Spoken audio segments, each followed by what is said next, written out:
नमस्कार, खबरें खेती में आपका स्वागत है। मैं हूं रूपम। आइए एक नजर डालते हैं कि क्या है खास आज कृषि समाचार में। फसल अवशेष प्रबंधन सहित 108 कृषि यंत्रों पर मिलेगा अनुदान। हाईटेक नर्सरी में रोग रहित सब्जियों की पौध होंगे तैयार। प्याज की उन्नत प्रभेद से करे खेती, बढ़ेगा मुनाफा। किसान भाइयों, सरकार की ओर से अनुदानित दर पर कृषि यंत्र उपलब्ध कराने के लिए पिछले दिनों हाजीपुर के अक्षय वट स्टेडियम में कृषि यांत्रिकरण मेला का आयोजन किया गया।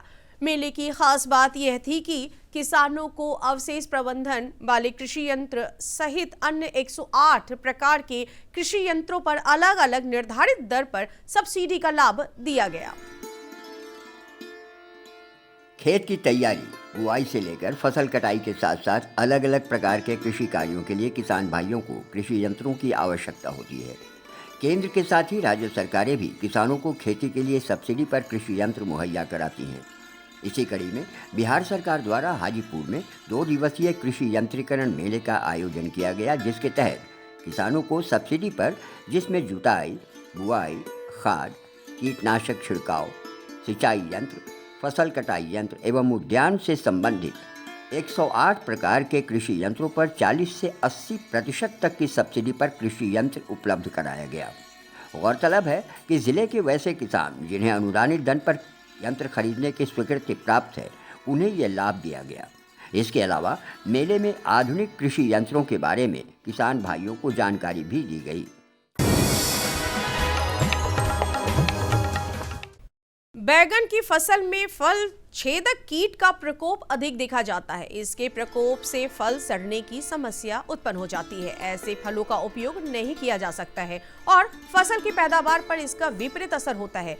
इस तरह के कीट पहले तने और कोपले में छेद करते हैं। धीरे धीरे यह कीट फलों में छेद करते हैं और फलों को अंदर से खाते हैं। प्रकोप अधिक बढ़ने पर पौधों एवं फलों का विकास रुक जाता है, साथ ही फल छोटे और टेढ़े मेढ़े हो जाते हैं। इससे बचाव के लिए किसान भाई नीम युक्त दवा का छिड़काव आप अवश्य करें। इसके अलावा फॉरमैन या लाइट ट्रैप का इस्तेमाल आप कर सकते हैं।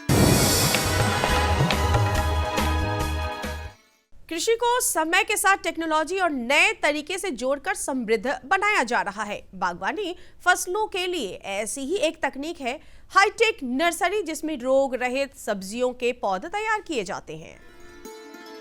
हाईटेक नर्सरी में सब्जियों की पौध को बिना मिट्टी के तैयार किया जाता है, जिससे उच्च गुणवत्ता वाले रोग रहित पौध तैयार हो सके। इसके लिए कोकोपीट, वर्मीकुलाइट और परलाइट का मिट्टी के साथ मिश्रण बनाकर पौध को ट्रे में तैयार किया जाता है। हाईटेक नर्सरी से शाक भाजी की अगेती फसल तैयार कर कृषक अच्छा लाभ प्राप्त कर सकते हैं। इसमें शिमला मिर्च, हरी मिर्च, गोभी, टमाटर, लौकी, कद्दू, खीरा, बैगन आदि सब्जियों की खेती की जा सकती है। इस तकनीक की खासियत यह है कि इसमें नियंत्रित तापक्रम में पौधे की स्वस्थ नर्सरी तैयार की जाती है। ठंड हो या गर्मी या बरसात, बिना प्याज के शायद ही कोई सब्जी बनती होगी। किसान भाई रबी और खरीफ दोनों सीजन में इसकी खेती करते हैं। किसान भाई अगर बुवाई के समय इसके उन्नत प्रभेद का चयन आप कर ले तो इससे बढ़िया मुनाफा कमा सकते हैं। Pusa red, Pusa Ratnakar, Pusa white, flat, early Greno इसकी उन्नत किस्में हैं। इसके इस्तेमाल से किसान भाई उत्पादन से गुणात्मक वृद्धि ले सकते हैं।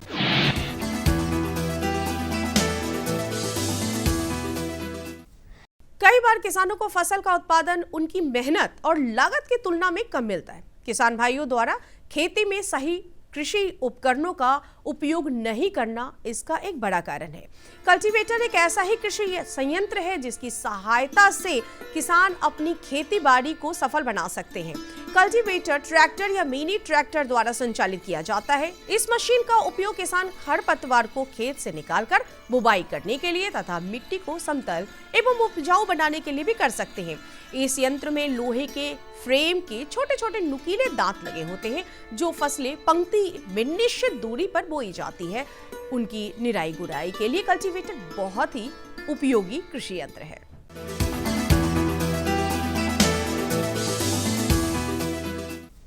खेती की खबरों में आगे बढ़ते हुए आज आपकी मुलाकात करवाते हैं एक सफल किसान रामवीर चौरसिया से, जो हाजीपुर के रहने वाले हैं। रामवीर नर्सरी का कारोबार करते हैं और यह अपने नर्सरी में जैविक विधि से पौधा तैयार करते हैं। वैसे तो रामवीर अपने नर्सरी में विभिन्न प्रकार के फल फूल के पौधे तैयार करते हैं, लेकिन इनके द्वारा आम की विशेष तरह की पौधा तैयार किया जाता है, जिसकी मांग बाजार में सर्वाधिक है और दूर दूर से लोग खरीदने आते हैं।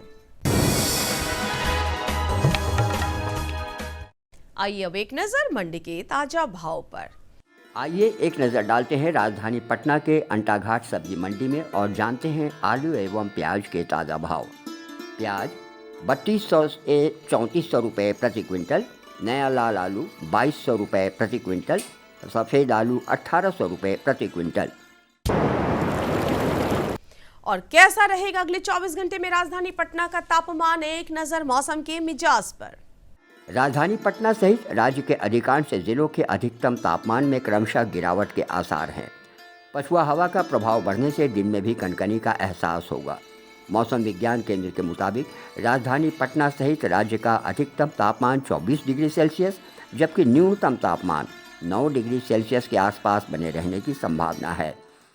तो किसान भाइयों, अभी आप देख रहे थे कृषि समाचार, जिसके माध्यम से आपने कृषि की नवीनतम जानकारियां हासिल की, साथ ही साथ मंडी भाव और मौसम के विषय में भी जाना। इसी के साथ यहाँ पे वक्त हो चला है एक छोटे से विराम का, लेकिन विराम के बाद कार्यक्रम में बहुत कुछ है खास, इसलिए आप बने रहें हमारे साथ। हर जोखिम से निकल कर फसल आए, सुरक्षित हो जाए। फसल बीमा से हर किसान अब आत्मनिर्भर हो जाए। अब सूखा पड़े या बाढ़ आ जाए, कोई डर नहीं। अब ओले पड़े या कीट पतंगे फसल खा जाए, कोई फिक्र नहीं। अब कैसी भी आपदा हमारी फसल पे आ जाए, क्षति होने पर हमारे दावों का उचित भुगतान मिलता है, क्योंकि हमने लिया है प्रधानमंत्री फसल बीमा। बुआई से फसल कटाई तक हर जोखिम का दावा, न्यूनतम प्रीमियम पर अधिकतम भुगतान का वादा। योजना से हर साल जुड़ रहे हैं 5 करोड़ से ज्यादा किसान। अब आपकी है बारी। नजदीकी कृषि कार्यालय, सहकारी समिति, बैंक शाखा, अधिकृत बीमा कंपनी या जन सेवा केंद्र में स्वेच्छा से करा सकते हैं पंजीकरण। फसल बीमा पोर्टल या फसल बीमा ऐप द्वारा भी किया जा सकता है पंजीकरण। प्रधानमंत्री फसल बीमा योजना, आपकी फसलों का संपूर्ण सुरक्षा कवच। कृषि एवं किसान कल्याण मंत्रालय, भारत सरकार। विराम के बाद आप सभी का एक बार फिर से स्वागत है कार्यक्रम कृषि दर्शन में। चना और मसूर दोनों रबी की प्रमुख दलहनी फसलें हैं। उम्मीद है आप सभी किसानों ने इसकी बुआई कर ली होगी, लेकिन अच्छे फसल के उत्पादन के लिए ये बहुत ज़रूरी है कि समय रहते उनमें होने वाले कीट और रोग का प्रबंधन किया जाए। तो किसान भाइयों, आज इसी विषय में विस्तार से चर्चा करेंगे हमारे कृषि विशेषज्ञ श्री देवनाथ प्रसाद से और जानेंगे चना और मसूर में होने वाले प्रमुख कीट और रोग कौन कौन से हैं और समय रहते इनका प्रबंधन कैसे किया जाए। नमस्कार किसान भाइयों, स्वागत है आप सभी का कृषि दर्शन कार्यक्रम में। किसान भाइयों, अभी धान की कटाई जोरों पर है और रबी का मौसम शुरू ही होने वाला है। ऐसे में हम आपके समक्ष ऐसे विषय को लेकर आते हैं जिससे खेती किसानी में आपको बृहद पैमाने पर आर्थिक लाभ हो सके। और इसी कड़ी में आज का जो हमारा विषय है वह बहुत ही महत्वपूर्ण है कि चना एवं मसूर में कीट व्याधि का प्रबंधन हम किस तरीके से करें। और इस खास विषय पर बातचीत करने के लिए हमारे साथ मौजूद हैं डॉक्टर देवनाथ प्रसाद, जो उप निदेशक हैं पौधा संरक्षण विभाग, बिहार, पटना में। सर, कृषि दर्शन कार्यक्रम में आपका हार्दिक स्वागत है। सबसे पहला जो सवाल है कि चना एवं मसूर में जो लगने वाले कीट हैं उनका प्रकार क्या है और वे कौन कौन से कीट हैं जो फसल को प्रभावित करते हैं। तो किसान भाई, इस पर जरूर ध्यान देने की बात है कि जब कभी भी हम चना मसूर लगाते हैं तो प्रारंभिक अवस्था से जो कटवर्म होता है, जिसको कटुआ कीट भी हम लोग कहते हैं, वह हमारे नवजात पौधों को आसानी से काट देता है। उसका प्रबंधन करना हम लोगों के लिए बहुत ज़रूरी है। तो किसान भाइयों को इसके लिए सलाह दी जाती है कि जहाँ कहीं भी आप कीट व्याधि का प्रबंधन, खास के चना मटर या मसूर का प्रबंधन करना चाहते हैं, तो अंतिम जुताई के समय खेतों में यदि आप क्लोरोपाइरीफॉस व आप 3 लीटर प्रति हेक्टेयर की दर से यदि उसका आप छिड़काव कर देते हैं अंतिम जुताई के समय, तो बहुत हद तक उसका प्रबंधन हो जाता है। यहाँ पर हम स्पष्ट कर देना चाहते हैं कि किसान भाई बीज उपचार भी क्लोरोपाइरीफॉस से कर देते हैं तो बहुत हद तक आपको कटुआ कीट से इसका निजात मिल जाता है। किंतु यदि खड़ी फसल में आप देख रहे हैं कि कटुआ कीट लग गए हैं तो उस समय भी आपको क्लोरोपाइरीफॉस 20% ईसी 3 लीटर प्रति हेक्टेयर की दर से उसका स्प्रे करेंगे तो बहुत हद तक उसका आपको निदान मिल जाएगा और खड़ी फसल से जो आर्थिक क्षति हो रही है खास के कटुआ कीट के कारण वो आपका इससे समाधान हो जाएगा। इसके बाद सबसे महत्वपूर्ण जो है वह हेलिकोबैक्टर आर्मीजेरा है, जिसको कि हम फली छेदक कीट के नाम से जानते हैं। जब फसल बढ़ जाती है, फली आ जाती है तो उस समय यह कीट लगता है।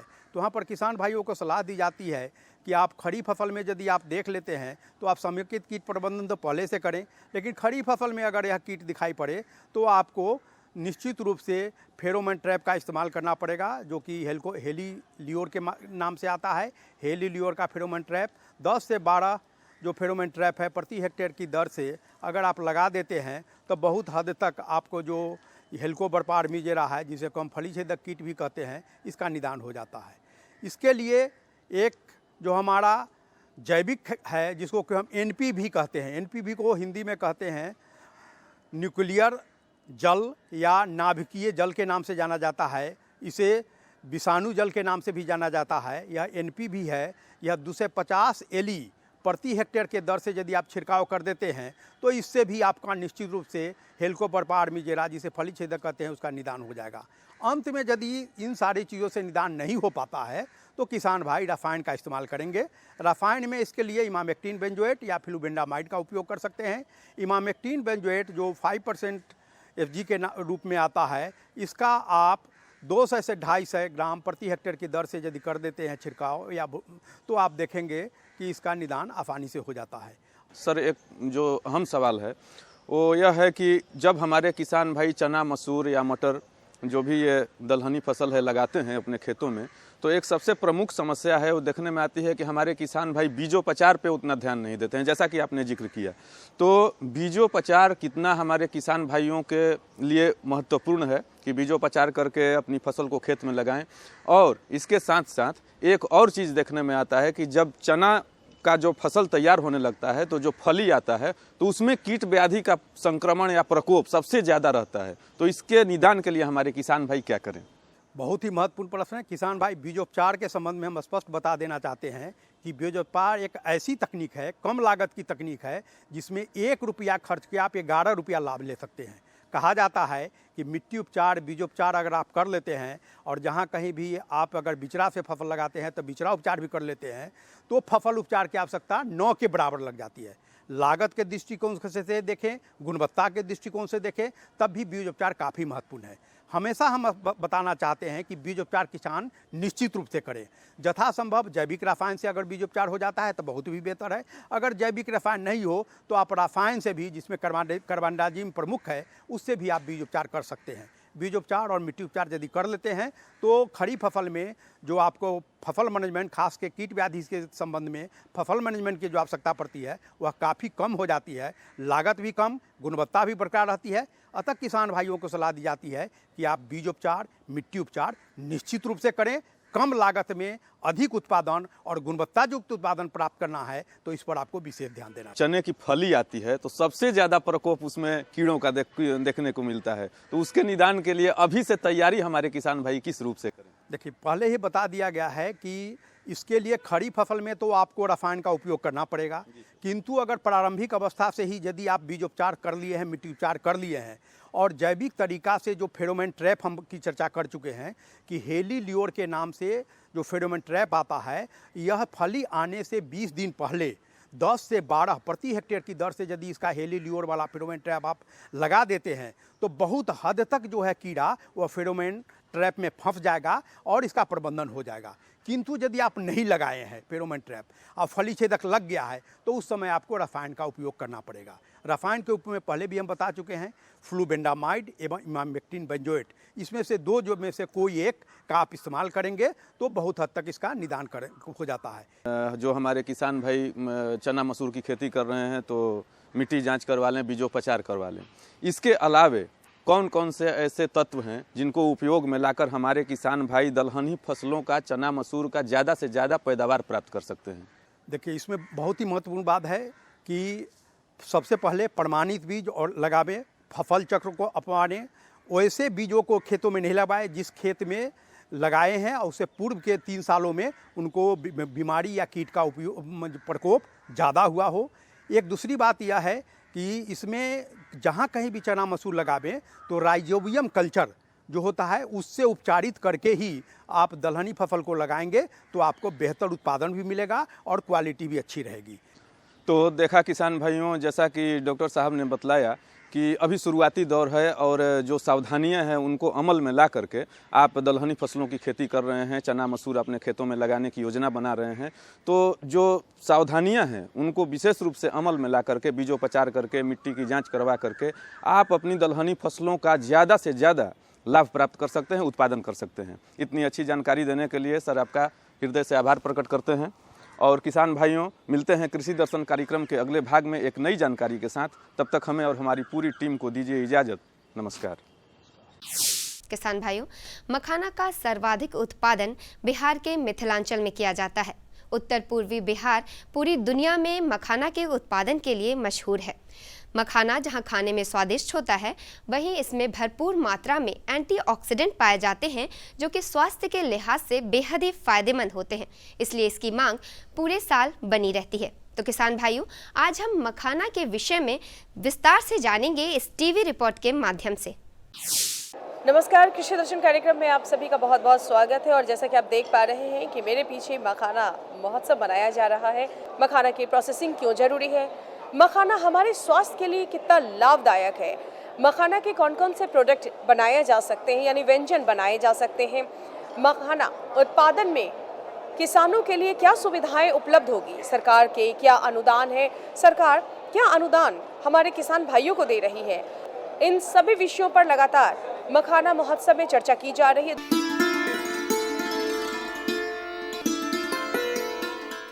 दुनिया की कुल खपत का 90% मखाना भारत में पैदा होता है, जिसमें से 80 से 85% मखाना उत्पादन में भागीदारी उत्तर बिहार के मधुबनी, दरभंगा, सीतामढ़ी, पूर्णिया, कटिहार, सहरसा, मधेपुरा जिलों यानी मिथिलांचल की है।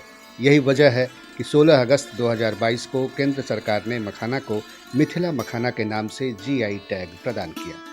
तो जिस सूबे को मखाना का खजाना कहा जाता है, उसी सूबे की राजधानी पटना के ज्ञान भवन में बीते 1 और 2 दिसंबर को कृषि विभाग उद्यान निदेशालय के द्वारा 2 दिवसीय मखाना महोत्सव का शुभारंभ हुआ, जिसमें विभिन्न जिलों के किसान, वैज्ञानिक, व्यापारी, प्रोसेसर, निर्यातक समेत दूसरे राज्यों के उद्यमी और उत्पादक कंपनियां भी शरीक हुईं। महोत्सव में बिहार के कृषि विभाग के वरीय अधिकारियों के अलावा बांग्लादेश के उच्चायोग के राजनीतिक काउंसलर मोहम्मद अब्दुल वदूद अकंडा समेत प्रबंधन विपणन से जुड़े कई संस्थाओं के प्रतिनिधि शामिल हुए।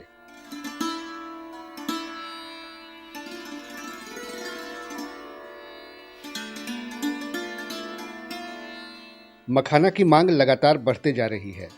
मखाना की मांग और आपूर्ति के अंतर को यथासंभव कम करने तथा किसानों की आमदनी में बढ़ोतरी के लिए मखाना के क्षेत्र विस्तार एवं अनुदान सहित कई स्तरों पर पहले भी सरकारी पहल हो चुकी है।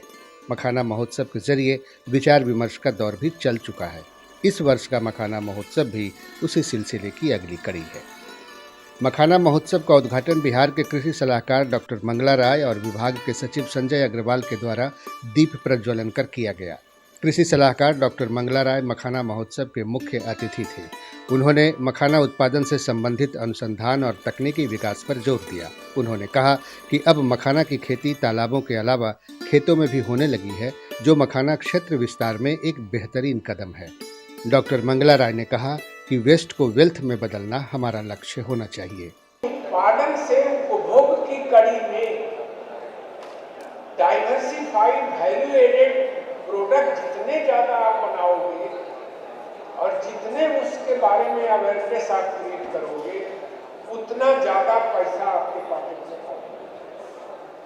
प्राइमरी प्रोड्यूस जो मखाना का है, दुनिया का नियम है कि प्राइमरी प्रोड्यूस पर आप एग्रीकल्चर इकोनॉमी को अगर डिपेंड करेंगे तो वो वायबल बहुत मुश्किल से होगा। आपको secondary, tertiary, value added, diversified में जाना पड़ेगा। इसका निश्चित रूप से भविष्य उज्ज्वल है। उसका कारण है कि अभी जो है आपका कोई कंपटीटर नहीं है, आपका मतलब बिहार का। तो बिहार का कंपटीटर अभी कोई पैदा नहीं हुआ है। इसलिए इस ताकत को पहचानिए और हम आपको विश्वास दिला रहे हैं। अभी सीचो महोदय से बात हो रही थी कि अगर कुछ R&D में और करना है तो हम लोग करेंगे। मखाना महोत्सव का उद्देश्य राष्ट्रीय स्तर पर मखाना के उत्पादन में वृद्धि और बाजार के नए आयाम की तलाश के साथ इसे वैश्विक बाजार में पहुंचाना है। ऐसा हो जाने से स्वाभाविक तौर पर बिहार के मखाना उत्पादक किसानों की आमदनी को ऊंची छलांग मिलेगी। मखाना महोत्सव में कृषि विभाग के सचिव संजय अग्रवाल ने कहा कि खेती में विविधता से ही किसानों की आमदनी बढ़ेगी। वर्तमान में राज्य के 6 जिलों में मखाना की खेती हो रही है। हालांकि जिन क्षेत्रों में मखाना की खेती नहीं होती है उन जिलों में भी पानी की कमी नहीं है, इसलिए मखाना के क्षेत्र विस्तार की गुंजाइश अभी और कई जिलों में है।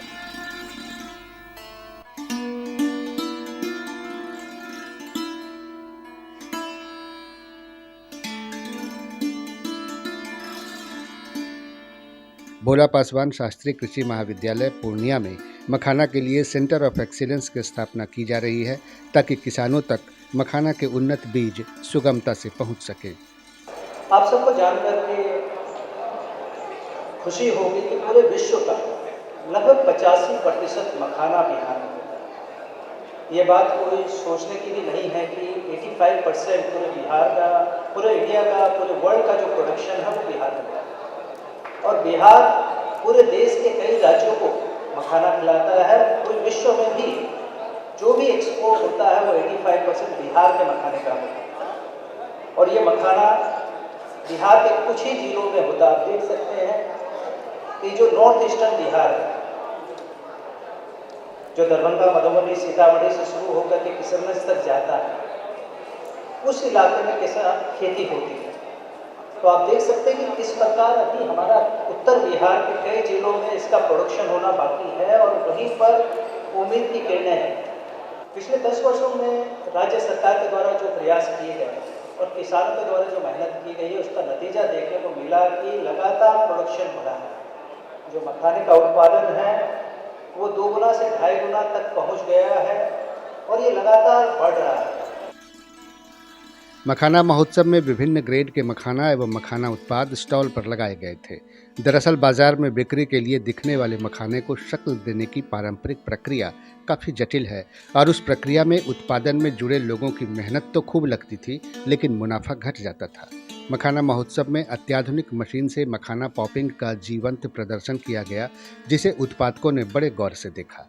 यह यंत्र मखाना उत्पादन में एक मील का पत्थर साबित होगा और उत्पादक कम मेहनत में बढ़िया मुनाफा ले सकेंगे।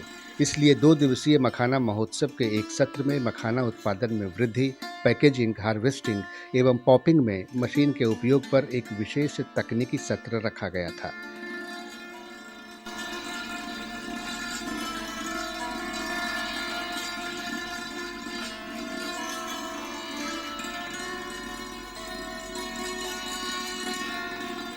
मखाना महोत्सव का आयोजन मखाना के औषधीय एवं पोषणीय खूबियों के प्रति आम जनों को जागरूक करने के लिए भी किया गया था।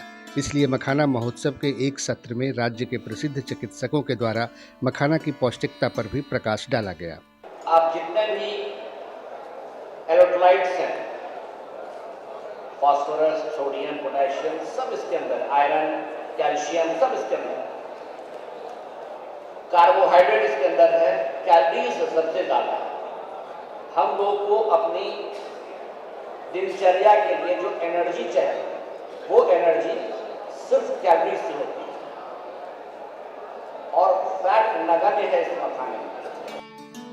मखाना महोत्सव का उद्देश्य मखाना उत्पादन और निर्यात को बढ़ाने के साथ मखाना को आम जन तक पहुंचाना भी है। मखाना की पौष्टिकता से लोगों का स्वास्थ्य सुधरेगा और ज़्यादा खपत, ज़्यादा उत्पादन के लिए किसानों को प्रेरित करेगी। ऐसे आयोजनों से किसानों का भी फायदा है। वे मखाना उत्पादन की नई नई तकनीकों से परिचित होते हैं। मखाना उत्पादों की जानकारी भी उन तक पहुंचती है और सबसे बड़ा फायदा तो यह होता है कि महोत्सव में उत्पादक खरीदार विलन हो जाता है और व्यापारी किसान के खेतों तक सीधे पहुंचकर उनसे उचित मूल्य पर मखाना की खरीद कर लेते हैं।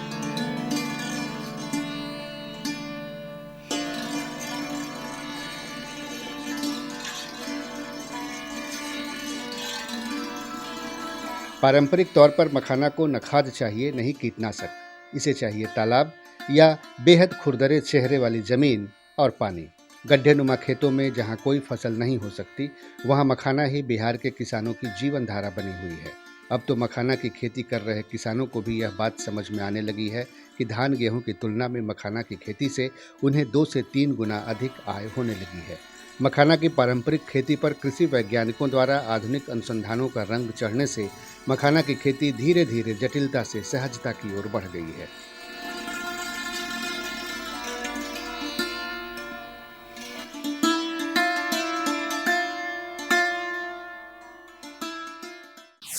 तो किसान भाइयों, आज के कार्यक्रम में आपने मखाना के विषय में विस्तृत जानकारी हासिल की, साथ ही साथ जाना कि चना और मसूर में होने वाले प्रमुख कीट रोग कौन कौन से हैं।